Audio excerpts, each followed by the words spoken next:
Hello everyone, welcome to in my YouTube channel UPSC academy. तो आज की इस वीडियो में हम बात करेंगे चैप्टर नंबर 17 की, जिसको हम कवर करें जो हमारी पूरी सीरीज़ है। तो चैप्टर नंबर 17 में जो हमारा है stars and the solar system. तो इस पूरे चैप्टर को हम 3 पार्ट में कवर करेंगे। तो फर्स्ट पार्ट में मैं जो कवर करूँगा इसका हाफ पार्ट, और इसके बाद वाला जो सोलर सिस्टम, देखिए स्टार्स को मैं फर्स्ट पार्ट में कवर करूँगा, सोलर सिस्टम को सेकंड पार्ट में, और उसके बाद जिसकी जो एक्सरसाइज रह जाएगी उसको हम थर्ड पार्ट में कवर करेंगे। ठीक है, तो यहाँ पर अगर मैं स्टार्स एंड सोलर सिस्टम की बात करें तो इसमें सबसे पहले तो स्टार्स जो हमारे हैं, देखिए यहाँ पर एक कहानी है। जैसा कि आपको पता ही कि साइंस में पहली अनुभूजों को लेकर मतलब बहुत सारा इस तरह से एक पहले बैकग्राउंड बनाते हैं। तो यहाँ पर जो है वो पहली अनुभूजों कहाँ जा रहे हैं, ग्रैंड पेरेंट्स के विलेज में जा रहे हैं। कब? जब समर का ब्रेक होता है। ठीक है, तो खाना खाने के बाद मतलब शाम का जो डिनर है उसके बाद वो छत पर जाते हैं। और उसके बाद क्योंकि आप देखें तो विलेज में क्या होगा कि वहाँ पर जो क्लाउड होता है वो काफ़ी क्लियर होता है समर के टाइम में। तो कह रहे हैं clear cloudness night, they were surprise to see a large number of bright stars in the sky. तो आसमान के अंदर बहुत सारे स्टार्स हैं, बहुत सारे स्टार्स आपको दिखेंगे। ठीक है, तारे। They had never seen such a beautiful seen in their city. तो शहर में क्योंकि पोल्यूशन वगैरह इतना ज़्यादा क्लियर स्काई नहीं होता है, इसलिए वहाँ पर ये सब चीज़ें वो नहीं देख सकते। ठीक है, आप डायग्राम में इन्होंने कहा है, डायग्राम में आप देख सकते हो। तो डायग्राम में क्लियर है कि यहाँ पर बहुत सारे ये स्टार दिख रहे हैं और ये आपका क्या है, मून है। ठीक है, पहली wandered why the village sky so different from the night sky in the big cities. तो पहली जो है वो इस चीज़ को एकदम आश्चर्य हो जाती है कि गाँव में इतना जो है वो क्लीन क्यों होता है, हमें इतने सारे स्टार जो हैं वो क्यों दिख रहे हैं, शहर में नहीं दिखता। ये जो है वो पॉल्यूशन की वजह से। हर grandfather explain that due to bright light, smoke and dust. तो यहाँ पर स्मोक और डस्ट की वजह से, ठीक है, जो थोड़ा सा धुंधपन हो जाता है, और स्पेशली जो हम सर्दियों की बात करें तो उस समय तो बहुत ही हो जाता है।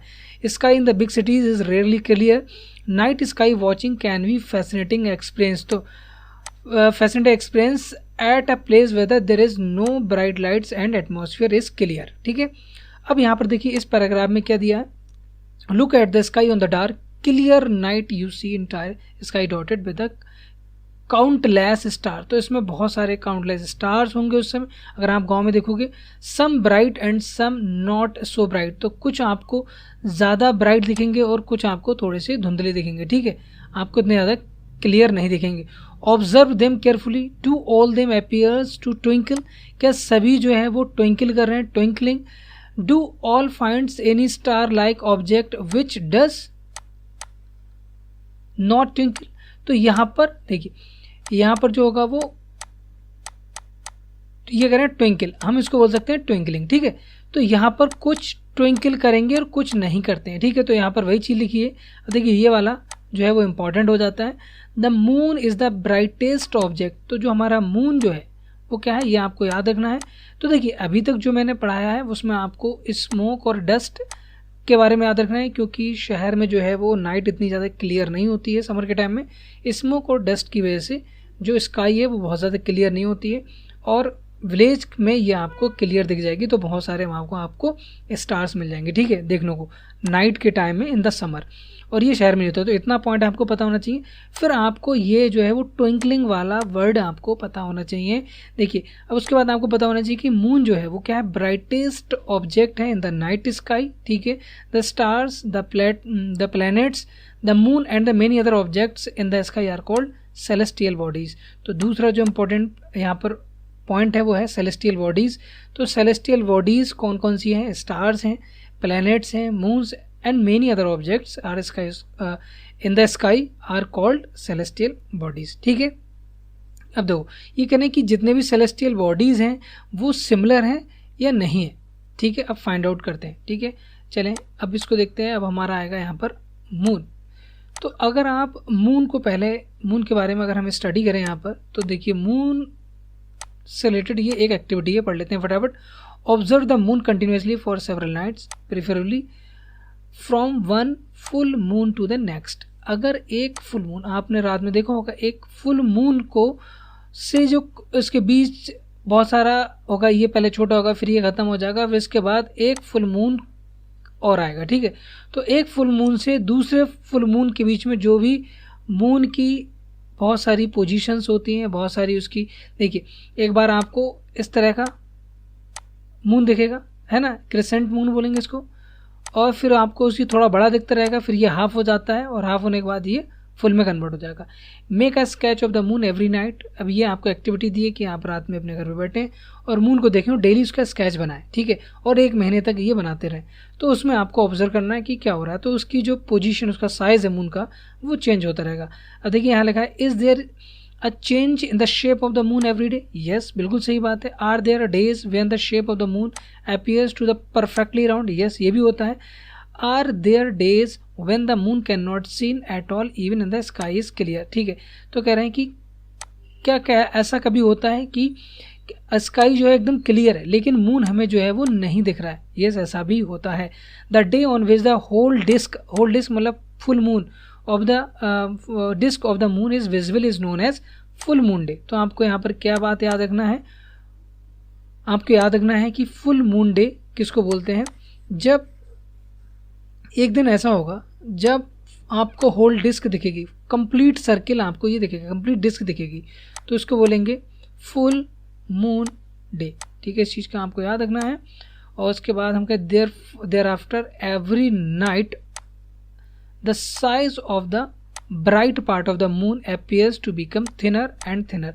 तो फुल मून डे के बाद ये जो है वो छोटा होता रहेगा। देखिए अगर मैं यहाँ बनाऊँ तो ये आपको थोड़ा सा यहाँ कम दिखेगा, फिर ये कम होता रहेगा, और इसको चलाएंगे तो ये ऐसा दिखेगा, फिर और आगे आएंगे तो ये कुछ इस तरह से दिखेगा। ठीक है, हमारा चांद जो मून है, फिर लास्ट में जाकर ये एकदम इतना छोटा दिखेगा और ये गायब हो जाएगा। ठीक है, और यहाँ देखिए मून होता है, ऐसा नहीं है मून जो है वो ख़त्म हो गया, लेकिन आपको उसका जो ब्राइटेस्ट पार्ट है वो बिल्कुल नहीं दिखेगा। मतलब मून पर जो लाइट आकर जो रिफ्लेक्ट हो रही है, मैं बताऊँगा इस चीज़ को कि कैसे में मून दिखता है। तो यहाँ पर जो है वो एक भी लाइट जो है रिफ्लेक्ट नहीं होगी, तो ये पूरा डार्क साइड में चला जाएगा। ठीक है, on the 15th day of the moon is not visible. तो 15th डे मतलब जिस दिन ये मून फुल मून डे होगा, ठीक है, फुल मून डे, उसके 15 दिन अगर आप 15th डे देखो तो मून आपको बिल्कुल नहीं दिखेगा। ध्यान रखिएगा, this day is known as the new moon day. इसको हम क्या कहते हैं, न्यू मून डे कहते हैं। The next day only a small portion of the moon appears in the sky, this is known as the crescent moon. Then again the moon grows larger every day. On the 15th day once again the full view of the moon आपको दिखेगा। ठीक है, तो आपको क्या होगा कि आपको जो है, देखो अब आप यहाँ ध्यान से देखिएगा, मैं यहाँ पर आपको समझा रहा हूँ। फुल मून डे होगा, ठीक है, फिर ये छोटा होता रहेगा, और एक टाइम इसके 15th डे के बाद क्या आपको बिल्कुल नहीं दिखेगा यहाँ पर, है ना, ये आपको बिल्कुल नहीं, फिर आपको एक इस तरह दिखेगा, फिर ये बड़ा होता जाएगा और यहाँ का एक फुल मून डे हो जाएगा। ठीक है, तो यहाँ से लेके यहाँ तक जो डेज हैं वो 29 to 30 डेज में ये वापस आता है। ठीक है, तो एक फुल मून डे से दूसरे फुल मून डे के बीच का जो टाइम होता है लगभग 29 to 30 डेज का आपका होता है। और आपको याद रखना है कि ये वाला जो टाइम होगा, ये वाला जो 15th डे के बाद है, उसके बाद ये जो क्रेसेंट आ रहा है, तो ये जो हमारा हो जाएगा न्यू मून डे बोलते हैं इसको। इस दिन को क्या बोलेंगे, न्यू मून डे। ठीक है, इस चीज़ का आपको, इस बात को आपको ध्यान में रखना है। तो देखो, various shapes of the bright part of the moon as seen during the month is called phases of the moon. तो जितने भी शेप्स आपको देखेंगे, यहाँ पर बहुत सारे शेप्स हैं। फुल मून डे होगा, फिर धीरे धीरे ये छोटा होता जाएगा, फिर एकदम गायब हो जाएगा, मतलब फिर वो बिल्कुल नहीं दिखेगा। एक दिन ऐसा होगा, फिर ये क्रेसेंट से फिर ये बड़ा होता रहेगा, और ये फिर हाफ होगा, फिर ये फुल में कन्वर्ट हो जाएगा। तो ये डिफरेंट फेजेस हैं, डिफरेंट शेप्स हैं, तो इनको बोलेंगे phases of the moon. The time period between the full moon to the next full moon is slightly longer than 29 days. In many calendar this is called month. बहुत सारे calendar ऐसे हैं, जैसे आपका हिजरी वगैरह, हिजरी हो गया, ठीक है, उसमें। Why does the moon change its shape every day. तो मून जो है हर दिन अपनी शेप को क्यों चेंज कर रहा है, ये आपको यहाँ पर बताना है। देखिए फटाफट यहाँ पर देख लेते हैं। अब यहाँ पर आपको क्या ध्यान देना है, देखो, let us try to understand why phases of the moon occur. ऐसा क्यों होता है। देखो ये क्या है, ये आपका सन है, ध्यान रखिएगा, और यहाँ पर क्या है, इससे सनलाइट आ रही है, तो ये आपका क्या है, ये आपका मून है, और ये आपका क्या है, अर्थ। ठीक है, तो मून पर ये जो लाइट पड़ेगी उसका ये रिफ्लेक्ट होगी, तो इस पोर्शन में, ये नाइट है, नाइट में दिखेगा, तो ये वाला जो पोर्शन जो रिफ्लेक्ट होकर है, ये पोर्शन, ये यहाँ पर जो कोई भी होगा उसको ये दिखेगा। ठीक है, अब क्या होगा कि जो आपका अर्थ है वो क्या कर रही है, रिवॉल्व कर रही और रोटेट भी कर रही है, और ये जो है वो अर्थ के चारों तरफ चक्कर लगाएगा और रोटेट भी करेगा, रिवॉल्व भी करेगा एंड रोटेट भी करेगा, दोनों काम, ठीक है। तो इसकी वजह से जो है वो इसके फेजेस वो डिफरेंट दिखते हैं। तो जितना पोर्शन रिफ्लेक्ट होके हम तक आएगा वही पोर्शन हमें उसका दिखता है, ठीक है। और जब वो पोर्शन फुल हाफ मून जो है वो रिफ्लेक्ट होके आएगा तो वो हमें कंप्लीट वो पूरी डिस्क दिखती है। You have studied in the chapter 16 that the moon doesn't produce its own light. तो मून जो है वो अपनी खुद की लाइट प्रोड्यूस नहीं करता, ठीक है। तो ये स्टार नहीं कहलाएंगे इसको। स्टार्स वो होते हैं जो अपनी लाइट जो है वो अपनी उनके अंदर खुद की जो है वो लाइट होती है, ठीक है। खुद की लाइट जो है वो प्रोड्यूस करते हैं, ये प्रोड्यूस नहीं करता। ये कैसे लाइट प्रोड्यूस करेगा, जब सन से इस पर लाइट आएगी फिर ये रिफ्लेक्ट करेगा और हम तक आती है। तो सन की जो लाइट है वो रिफ्लेक्ट करता है moon, where as the sun and the other stars do. We see the moon because the sunlight falling on gets reflected towards us. We therefore see only that part of the moon from which the light of the sun is reflected towards us. तो हम सिर्फ उतने ही portion को देखेंगे जितना portion जो है वो लाइट रिफ्लेक्ट होगी, जिस पोर्शन से लाइट रिफ्लेक्ट होगी हम उसी पोर्शन देखेंगे। मान लो कि ये मून जो है वो यहाँ पर आ गया, फिर क्या होगा, यहाँ से तो कोई लाइट आ ही नहीं रही है क्योंकि ये अपोजिट साइड में, और तब ये एकदम से क्या हो जाएगा, ये आपका बिल्कुल भी नहीं दिखेगा। ध्यान रखिए एकदम अपोजिट साइड है। तो ये वो पोजीशन होगी जहाँ पर हम बोलेंगे कि इसके नेक्स्ट डे जो होगा वो न्यू मून डे होगा, ठीक है। अब अगर यहाँ पर आप पढ़ें ध्यान से, moon is visible due to reflected sunlight. तो रिफ्लेक्टेड सनलाइट की वजह से मून जो है वो रिफ्लेक्ट दिख रहा है। मैंने देखो यहाँ पर ये एक एक्टिविटी है, इसको मैं समझा देता हूँ फटाफट। देखियो ये अगर आप इस डायग्राम को ध्यान से देखें, ये आप घर पे करके देखिए, यहाँ पर एक सर्किल बना लें आप इस तरह से, और यहाँ पर आप किसी दोस्त को खड़ा कर लें, और उसके बाद आप एक बॉल लें, बॉल या बड़ी बॉल फुटबॉल ले सकते हैं, उसको हाफ में आप वाइट पेंट कर दें या हाफ में क्या कर दें आप उसको ब्लैक पेंट कर दें। ये वाइट हो गया और बाकी जो बचेगा वो आप क्या कर लें, वाइट पेंट कर लें, ठीक है।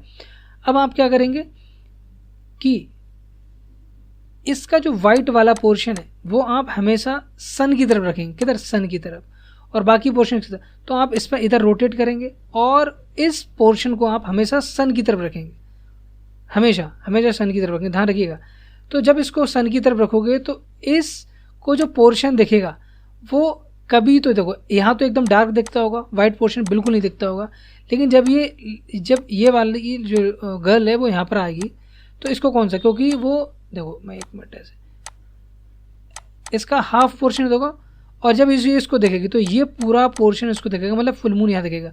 लेकिन अगर मान लो कि ये जो गर्ल है वो यहाँ पर है, ठीक है, अब ये देखेगी तो इसको कौन सा पोर्शन देखेगा, उसको बहुत मतलब ना हाफ देखेगा और ना ही फुल देखेगा। तो उसको जो पोर्शन देखेगा मतलब ये वाला लास्ट वाला पोर्शन, जैसे जैसे हम राउंड करेंगे तो ये पोर्शन जो है वो चेंज होता रहेगा। तो सन की तरफ से जो लाइट पड़ रही है वो पोर्शन चेंज होगा। ये आप घर पे एक्टिविटी कर सकते हो।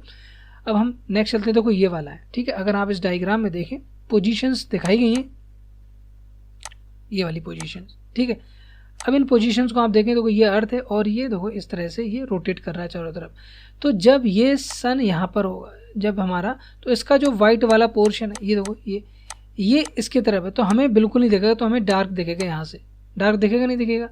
लेकिन जैसे ही हम यहाँ पर आएंगे तो ये इतना पोर्शन हमें दिखेगा, यहाँ आएंगे तो हाफ पोर्शन, यहाँ आएंगे तो हाफ से थोड़ा ज़्यादा, यहाँ फुल पोर्शन दिखेगा, और यहाँ हमें कौन सा पोर्शन दिखेगा, यहाँ पर हाफ से ज़्यादा दिखेगा, और यहाँ पर हाफ, और यहाँ पर फिर से एक क्रेसेंट वाला पोर्शन दिखेगा, ठीक है। ध्यान रखिएगा इस चीज़ का। अब यहाँ हम बात कर रहे हैं, remember that the moon revolves around the earth along with the moon revolve around the sun. देखो क्या है कि ये सन है, तो सन के चारों तरफ कौन चक्कर लगा रहा है, अर्थ, ये हमारी क्या अर्थ, ठीक है। अब अर्थ के चारों तरफ कौन चक्कर लगा रहा है, ये मून है, ये मून चक्कर लगा रहा है, ठीक है। तो मून जो है वो सैटेलाइट ऑफ द अर्थ है। अब यहाँ से अगर आप देखेंगे तो अर्थ तो इसके साथ रोटेट कर ही रही है, अर्थ तो सन के चारों तरफ रोटेट करेगी, लेकिन साथ साथ ये भी तो रोटेट करेगा, मून भी तो रोटेट करेगा, ठीक है। तो यही चीज़ यहाँ पर इन्होंने बोली है। Can you no guess is the relative position of the sun, moon and the earth on the day of the full moon and on the day of the new moon. Sketch these position in your notebook. तो आप अपनी notebook में ये sketch कर सकते हैं। In which part of the sky would you look for the full moon? आपको दिखा कि किस पार्ट में आपको फुल मून दिखेगा। देखो किस पार्ट में आपको फुल मून दिख रहा है। अगर मैं इस डायग्राम को आपको दोबारा देखने के लिए बोलूँ तो देखो क्या होगा, यहाँ पर तो आपको एकदम डार्क दिखेगा, यहाँ जब ये इधर होगा तो होगा क्या, देखो वैसे तो ये ऐसे होगा है ना, तो इसका जो हाफ पोर्शन है एकदम सन के सामने होगा, तो ये हाफ पोर्शन मैंने इसको 3D में बनाया यहाँ पर है ना, लेकिन अगर आप इसको 2D में बनाएंगे तो ये फुल मून दिखेगा यहाँ पर, क्योंकि यहाँ से पूरा हाफ पोर्शन आप देख पा रहे हो अगर आप यहाँ पर खड़े हैं, ठीक है, अगर आप यहाँ पर हैं इस वाले पोर्शन में अर्थ के, ठीक है। The size of the illuminated part of the moon visible from the earth increase each day after the new moon. तो न्यू मून कब था, जब क्रिसेंट का डे था, जो सबसे छोटा वाला पार्ट, ठीक है। After the full moon the sunlit part of the moon visible from the earth decrease in size every day, ठीक है। तो जब फुल मून होगा, फुल मून के बाद क्या होगा, वो क्या करेगा, डिक्रीज करेगा, ठीक है। I have heard that we never see the back side of the moon from the earth. ये बात सही है, क्यों हम उसकी बैक साइड इसलिए नहीं देख पाते हैं, क्यों नहीं देख पाते, ठीक है। तो ये चीज़ आप जो है मुझे कमेंट करके बताएंगे, ठीक है, कि आप क्यों नहीं देख पाते हैं। अब यहाँ देखिए, draw the circle about the diameter of the ground, ask your friend to stand in the centre this circle through and you revolve around your friend in such a manner that your face always remains toward him. तो क्या होगा, देखो ये activity बताई गई है इन्होंने, अगर आप जो है इस एक्टिविटी को ध्यान से पढ़ेंगे तो इसमें क्या है, देखो मान लो कि ये सर्किल है, आपका फ्रेंड यहाँ खड़ा है और आप यहाँ पर रोटेट कर रहे हैं, लेकिन आपको ध्यान रखना है कि आपको फेस हमेशा अपने फ्रेंड के सामने रखना है। फेस आपका इधर होना चाहिए फ्रेंड के, कहीं पर भी आप इस सर्किल में कहीं पर भी हो तो क्या आपका बैक पोर्शन ही फ्रेंड देख पाएगा, नेवर। तो ऐसा ही वो एक्टिविटी थी कि हम जो है वो मून के बैक साइड को कभी भी नहीं देख पाते हैं, ठीक है। I have heard that we never see the back side of the moon, इसीलिए नहीं देख पाते हैं क्योंकि अगर आप देखेंगे तो देखो अर्थ का रोटेशन और दो चीज़ें, एक रोटेशन है और एक रिवॉल्यूशन है, ठीक है। तो इससे ये कॉन्सेप्ट आया। चलिए अब यहाँ देखते हैं, the moon completes one rotation on its axis as it completes one revolution around the earth, ठीक है। अब ध्यान दें, तो द मून सरफेस, मून की सरफेस कैसी है यहाँ पर ये बताया गया है। तो मून की सरफेस जो हमारी यहाँ पर है, देखिए अगर आप ध्यान से देखें इसको, तो ये जो फोटो लिया गया है बहुत दूर से लिया गया है, तो जैसा कि अगर आप अर्थ पर देखेंगे तो हमारी जो अर्थ है उस पर भी बहुत सारे माउंटेन्स और बहुत सारी वैलीज वगैरह हैं, ऐसे ही आपको यहाँ मिल जाएंगी, बट यहाँ पर आपको पानी वगैरह ये सारी चीज़ें बिल्कुल भी नहीं है, ठीक है। तो रहने के लिए तो बिल्कुल नहीं है ये जगह, है ना। तो the moon is fascinating object for the poets and story tellers, but when astronauts landed on the moon they found that moon's surface is dusty and barren. तो वहाँ पर बहुत सारी धूल है और एकदम बंजर है, वहाँ पर कोई भी पेड़ वगैरह आपको नहीं मिलेगा। There are many craters of the different sizes, it also has a large numbers of steeps and high mountains, वहाँ पर बहुत सारे माउंटेन्स हैं, ये डायग्राम आप देख सकते हो। some of these are as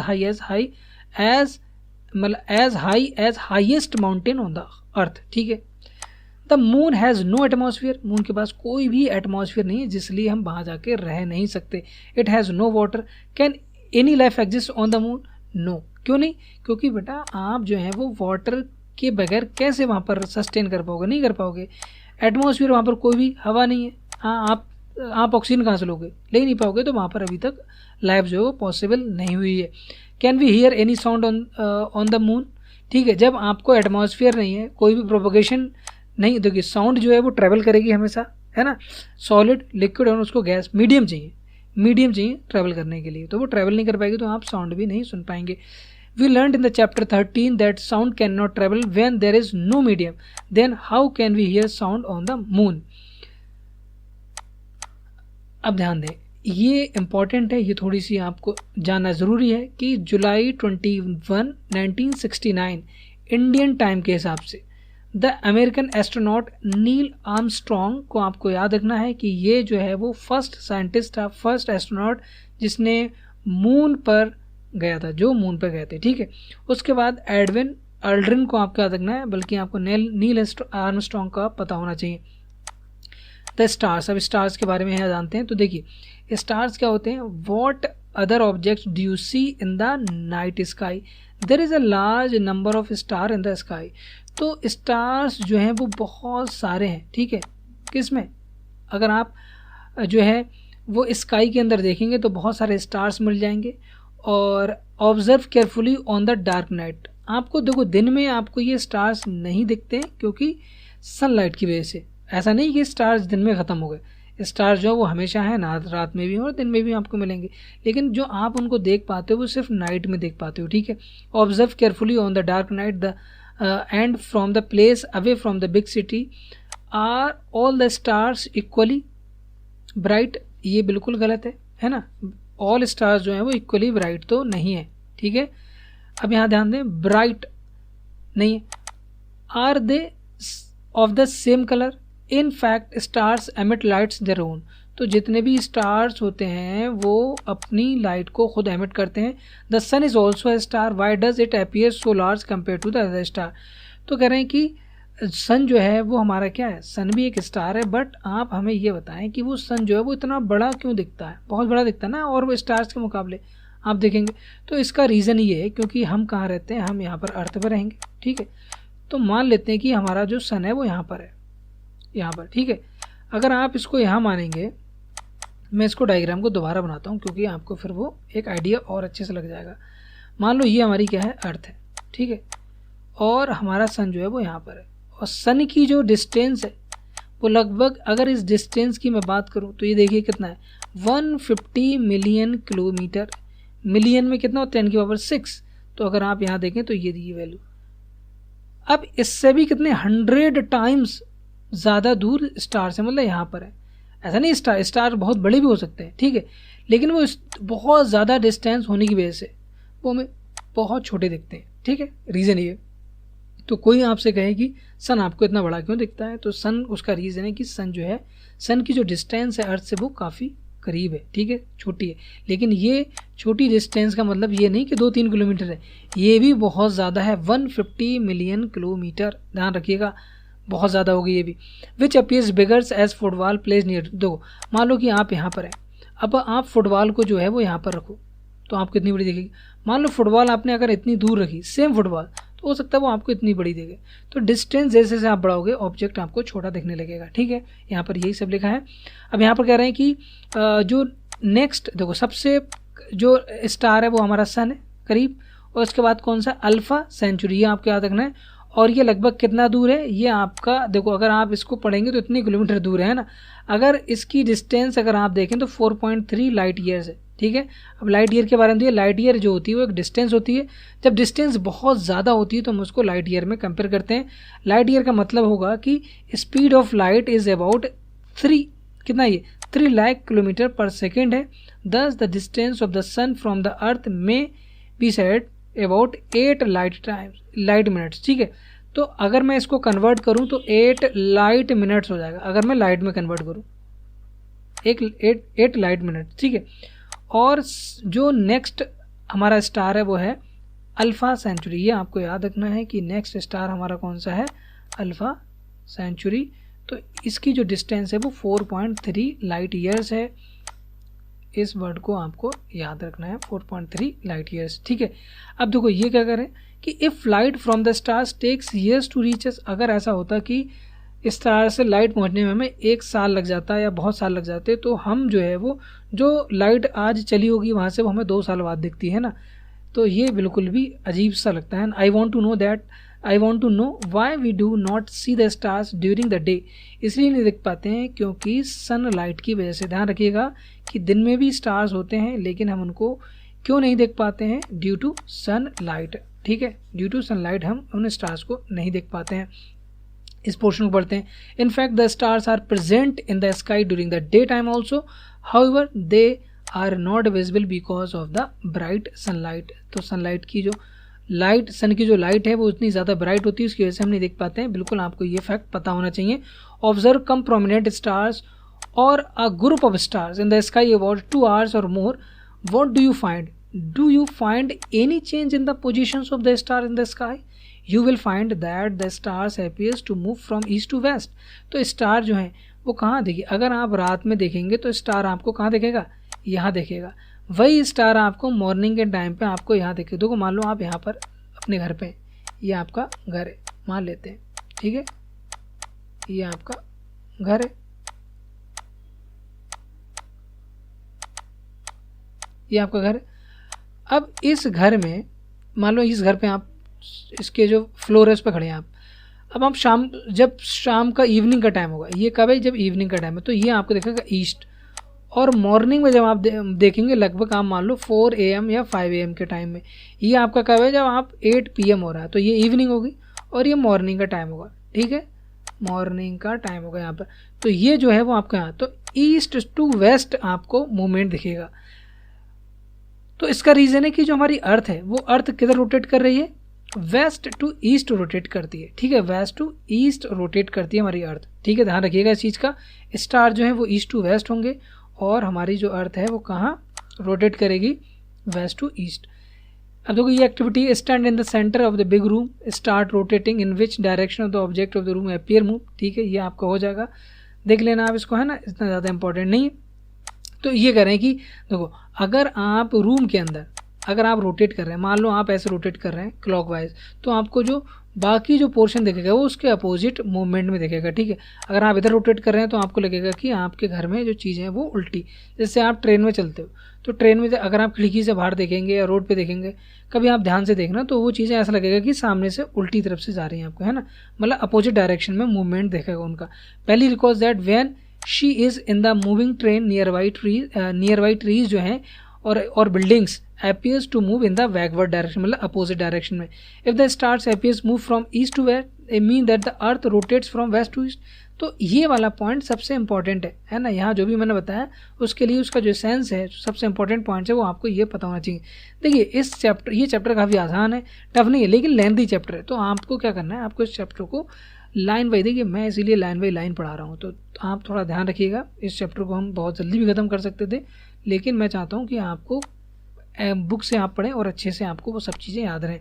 now I understand why the sun appears to rise in the east and sets in the west as the earth rotate from west to east on its axis. चलें अब इसको देख लेते हैं फटाफट। देखो, my grandfather told me that there is one star in the sky which does not move at all, how it is possible. देखो इस स्टार का नाम है पोल स्टार। ये आपको हमेशा जो है जो अर्थ की एक्सिस है, क्योंकि अर्थ जो है वो एक्सिस पर रोटेट करेगी, तो ये वाली जो पोजीशन है वो मूव नहीं करती, तो इस वजह से ये स्टार हमेशा क्या देखेगा, आपको कांस्टेंट देखेगा, ये मूव करते हुए नहीं देखेगा, नॉट इन मूविंग कंडीशन। तो देखो इसके लिए एक्टिविटी क्या दी है, आप एक अम्ब्रेला लो, अम्ब्रेला में एक स्टार यहाँ पर लगाओ और बाकी स्टार जो है वो आप ऐसे लगा दो, ठीक है। फिर आप अम्ब्रेला को रोटेट करो, तो क्या ये आपको मूवमेंट में देखेगा, नहीं, बाकी जो स्टार है वो आपको मूवमेंट में देखेंगे, बट ये स्टार आपको मूवमेंट में नहीं दिखेगा। तो इसका मतलब यही है, ठीक है। अब यहाँ से पढ़ लेते हैं। There is actually a star जिसका नाम है पोल स्टार, याद रखना इसका नाम pole star, which is situated in the direction of the earth axis, it does not appear to move, it does not appears to move. अब देखो next क्या है, कॉन्स्टलेशन। तो कॉन्स्टलेशंस के बारे में यहाँ पर आपको पता होना चाहिए, कॉन्स्टलेशंस क्या है। तो देखो अगर मैं कॉन्स्टलेशन की बात करूं तो यहाँ ध्यान दें कि यहाँ पर क्या है। देखो, look at the sky for the some time, can you see some stars forming groups with shapes like those in figure 17.1। Next जो है, अब आपको इसमें जो याद रखना है वो ये वाला पॉइंट आपको याद रखना है, आपको जो याद रखना है वो यहाँ से लेके यहाँ तक ये वाला पोर्शन याद रखना है, ठीक है। तो क्या, the stars forming a group that has a recognisable shape is called constellation. तो कॉन्स्टलेशन क्या है, कॉन्स्टलेशन है group of stars which have recognisable shape. तो उनकी जो है वो शेप होती है और उसको हम रिकॉग्नाइज करते हैं, मतलब एक पर्टिकुलर शेप होगी, ठीक है। अब देखो यहाँ देख लेते हैं, constellations were devised by the ancient people to able to recognize the stars in the sky. The shapes of the constellations resembles objects familiar to those people, ठीक है। अब देखो ध्यान दो यहाँ क्या करें, you can easily identify some constellations in the night sky. For this you should know how to particular constellations looks like, where to look for it and for it in the night sky. तो कह रहे हैं कि सबसे पहले आपको देखो, आप बहुत आराम से कॉन्स्टलेशंस को ऑब्जर्व कर सकते हैं, लेकिन आपको ये पहले पता होना चाहिए वो जो कॉन्स्टलेशंस है उसका शेप कैसा है और उस पर्टिकुलर कॉन्स्टलेशन को हम बोलते क्या हैं, ठीक है। तो ये चीज़, और हम किधर, हम आसमान में तो देखें, हम किधर देखें, ईस्ट वेस्ट नॉर्थ साउथ कहाँ देखें, है ना, वो चीज़ इंपॉर्टेंट है। तो one of the most famous constellation which you are seeing during, तो मैं ये आपको बता रहा हूँ, during summer time is in the early part of the night is Ursa Major. देखो ध्यान दें आप यहाँ पर, देखो ये है कॉन्स्टलेशन, आपको याद रखना है 1 2 3 एंड 4 टाइप के कॉन्स्टलेशन। ये क्या, ग्रेट बियर, इसी को हम क्या बोलते हैं, उर्सा मेजर बोलते हैं। इसमें आपको याद रखना है, देखो 1 स्टार 2 स्टार 3 4 5 6 7 स्टार होंगे। एक ये क्वाड्रिलेटरल होगा और बाकी ये 4 बोलो या फिर 3 का हैंडल होता है ये, है ना, इस तरह का हैंडल होगा। तो it is also known as Big Dipper, Great Bear and Saptarshi. तो इसको आप सप्तार्शी बोल सकते हो, ठीक है, ग्रेट बियर बोल सकते हो, बिग डिपर बोल सकते हो एंड उर्सा मेजर। तो ये चारों एक ही के नाम है, तो याद रखना ये बहुत ज़्यादा कॉमनली है, ठीक है। फिर आपका दूसरा आता है ओरियन, फिर आएगा आपका कैसियोपिया और फिर लियो मेजर। ये 4 टाइप के आपको कॉन्स्टलेशंस के नाम याद रखना है।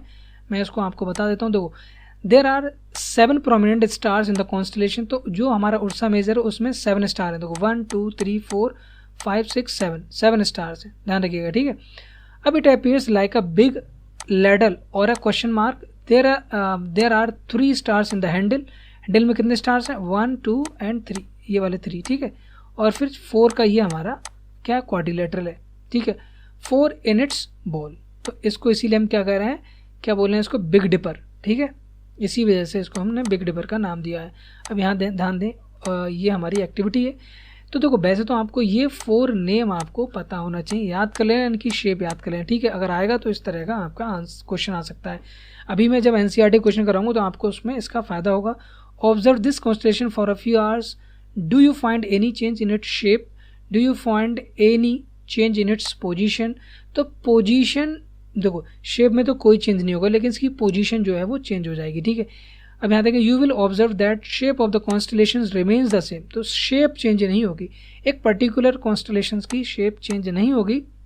देखो अगर इस तरह की शेप होगी तो उसको क्या बोलेंगे, ग्रेट बियर। इस तरह की शेप होगी तो उसको बोलेंगे ओरियन, कैसियोपिया, और ये हमारा है लियो मेजर। यहाँ क्या कर रहे हैं, you will also find that the constellation appears to move in the sky from east to west. तो ये भी हमारे ईस्ट टू वेस्ट मूव करते हैं, जैसे स्टार मूव करते हैं, लेकिन अर्थ का मूवमेंट कहाँ से होगा, वेस्ट टू ईस्ट होगा। ध्यान रखना, ये हमारा किसका है, ये अर्थ के लिए है, और ये हमारा स्टार्स एंड कॉन्स्टलेशन, क्योंकि कॉन्स्टलेशन क्या है, is a group of stars, ठीक है, particular shape. I have heard that we can locate the pole stars with the help of Ursa Major. तो उर्सा मेजर की हेल्प से हम क्या कर सकते हैं, पोल स्टार को क्या कर सकते हैं, हम लोकेट कर सकते हैं स्काई में देख के। देखो अब यहाँ पर ये एक्टिविटी है, आपको 9 बजे के आसपास नाइट ड्यूरिंग द समर के टाइम में आपको जाना है, और फिर आपको उर्सा मेजर को जो है वो आप क्या करेंगे, देखेंगे, ठीक है। अब देखो उसको कैसे आपको आइडेंटिफाई करना है।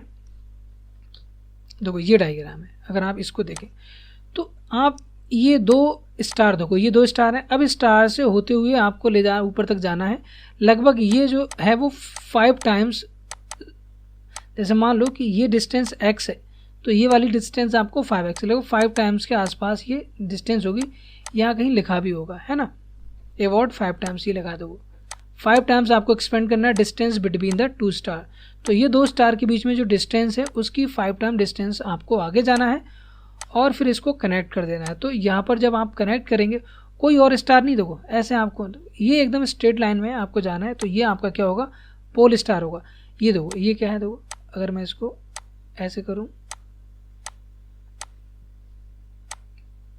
उर्सा मेजर है नहीं, बिल्कुल है उर्सा मेजर। देखो ये वाला शेप बनना है, नहीं बनना है ना, देखो ये वाला शेप तो है, हाँ देखो ये बन गया। इसके देखो नाम देखो, Ursa Major, Great Bear, Saptarshi, Big Dipper, ठीक है।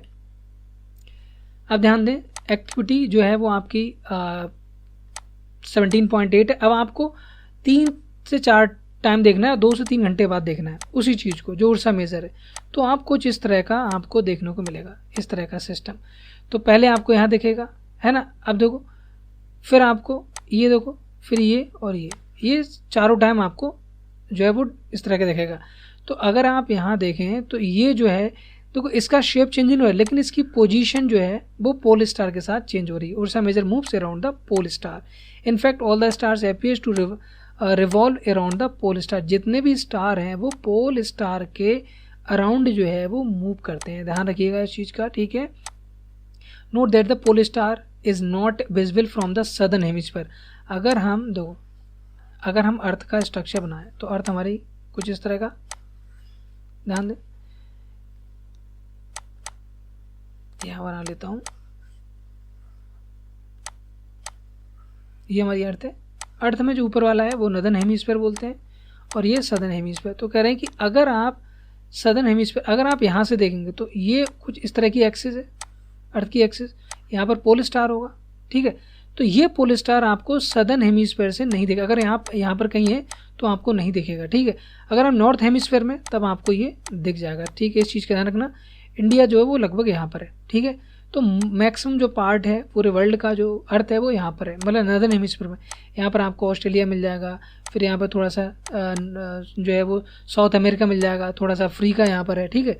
और इस तरह की चीज़ें आपको यहाँ पर है। तो ज़्यादातर जो हमारा इंडिया है वो हमारा मोस्टली जो इंडिया नदर्न हेमिस्फीयर में है। अब ओरियन की बात करें तो ओरियन कौन सा था, अगर आप ध्यान दें तो ओरियन ये सेकंड वाला है, ठीक है। देखो ये वाला स्ट्रक्चर है ओरियन का, ये वाला, ठीक है। अब इसी की हम बात करें ओरियन का स्ट्रक्चर। अगर आप ध्यान से अपना इसको जूम करके दिखाऊं आपको, तो आप यहाँ देख सकते हैं। आप जब भी इस वीडियो को देखें ना तो बुक सामने रख के बैठें और अपनी बुक में साथ साथ पढ़ते जाना है आपको मेरे साथ, ठीक है। Is another well known constellations that can be seen during the winter.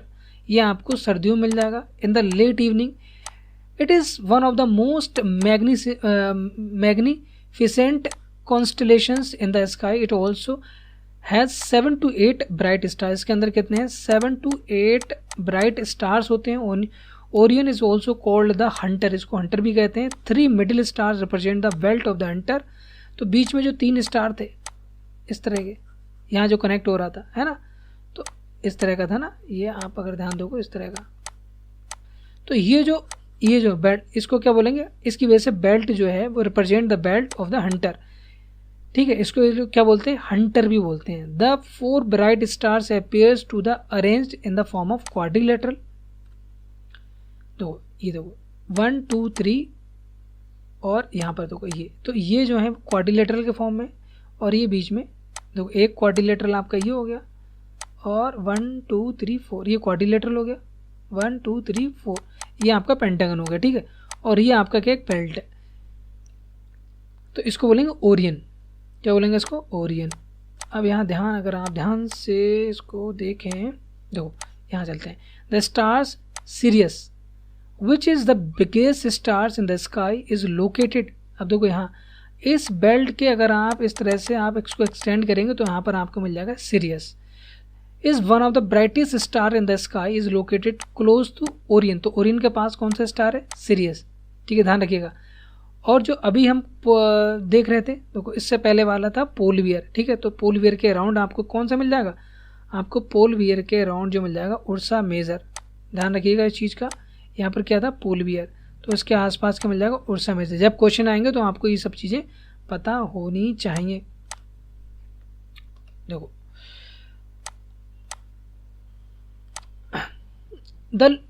To locate Sirius imagine the straight lines passing through the 3 middle stars.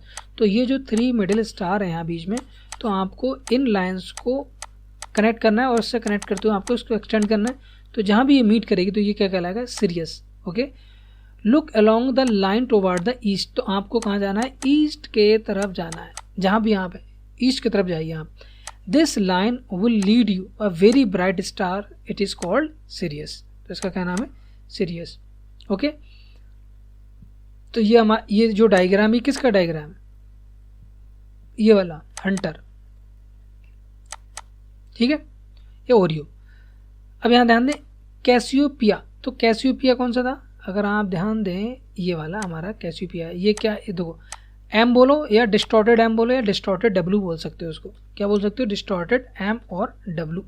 तो यही इन्होंने बताया होगा, तो इसको फटाफट पढ़ लेते हैं। और ये जो हमारा सोलर सिस्टम है इसको हम नेक्स्ट वीडियो में कवर करेंगे, इसके आगे वाला पूरा पोर्शन। तो यह Cassiopeia is another prominent constellations in the northern sky. It is visible during the winter. देखो आपको याद रखना कि कब, देखो कुछ समर में है कुछ विंटर में। In the early part of the night it looks like distorted letter W और एम। क्या आप जानते हैं? देखो ये इन्होंने क्या लिखा है, ये आप और देख लें। Did you know a constellations doesn't have only 5 to 10 star, it has a large number of star. इसके अंदर बहुत सारे स्टार्स होते हैं। However we can see only bright star, तो हम वही स्टार देख पाएंगे जो ब्राइट होते हैं। तो ज़रूर नहीं कि 7 to 8 होते हैं, ये वो हैं या 7 होते हैं। तो ये वही स्टार्स हैं जो बहुत ज़्यादा ब्राइट हैं, जो हमको दिख पा रहे हैं। ऐसा नहीं कि इसमें इतने ही स्टार होते हैं, और भी बहुत सारे स्टार्स होते हैं।